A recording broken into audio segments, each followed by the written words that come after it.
Aujourd'hui, le 20 mars 2024. Première lecture.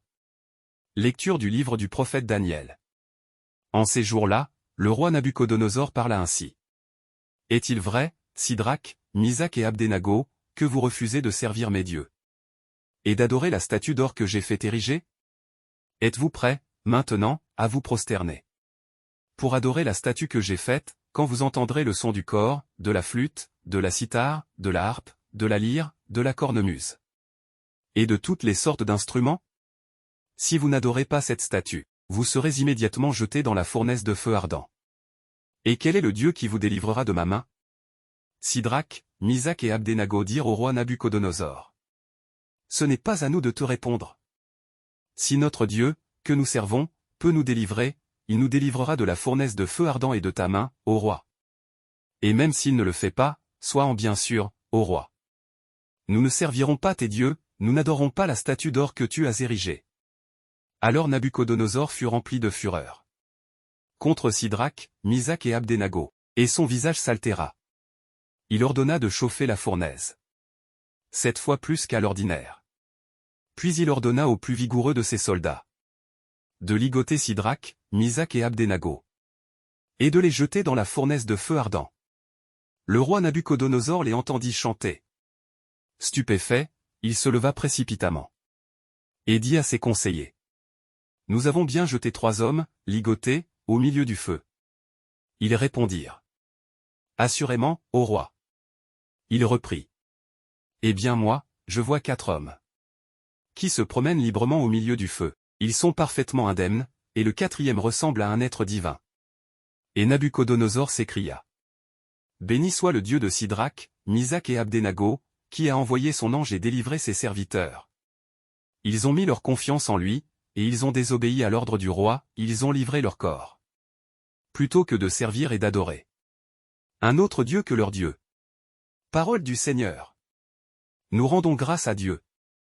Cantique. À toi, louange et gloire éternellement. Béni sois-tu, Seigneur, Dieu de nos pères.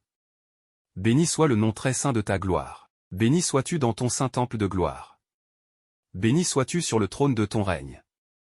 Béni sois-tu, toi qui sondes les abîmes. Toi qui sièges au-dessus des kérobims. Béni sois-tu au firmament, dans le ciel. Évangile. Évangile de Jésus-Christ selon saint Jean. En ce temps-là, Jésus disait à ceux des Juifs qui croyaient en lui. Si vous demeurez fidèles à ma parole, vous êtes vraiment mes disciples, alors vous connaîtrez la vérité, et la vérité vous rendra libre. Ils lui répliquèrent. Nous sommes la descendance d'Abraham, et nous n'avons jamais été les esclaves de personne. Comment peux-tu dire? Vous deviendrez libres? Jésus leur répondit. Amen, amen, je vous le dis. Qui commet le péché est esclave du péché. L'esclave ne demeure pas pour toujours dans la maison, le Fils, lui, y demeure pour toujours. Si donc le Fils vous rend libre, réellement vous serez libre. Je sais bien que vous êtes la descendance d'Abraham, et pourtant vous cherchez à me tuer, parce que ma parole ne trouve pas sa place en vous. Je dis ce que moi, j'ai vu auprès de mon Père, et vous aussi, vous faites ce que vous avez entendu chez votre Père. Ils lui répliquèrent. Notre Père, c'est Abraham. Jésus leur dit. Si vous étiez les enfants d'Abraham, vous feriez les œuvres d'Abraham. Mais maintenant, vous cherchez à me tuer, moi, un homme qui vous ai dit la vérité que j'ai entendu de Dieu. Cela, Abraham ne l'a pas fait. Vous faites les œuvres de votre père. Ils lui dirent. Nous ne sommes pas nés de la prostitution. Nous n'avons qu'un seul Père, c'est Dieu. Jésus leur dit. Si Dieu était votre Père, vous m'aimeriez, car moi, c'est de Dieu que je suis sorti. Et que je viens. Je ne suis pas venu de moi-même, c'est lui qui m'a envoyé. Acclamons la parole de Dieu. Louange à toi Seigneur Jésus.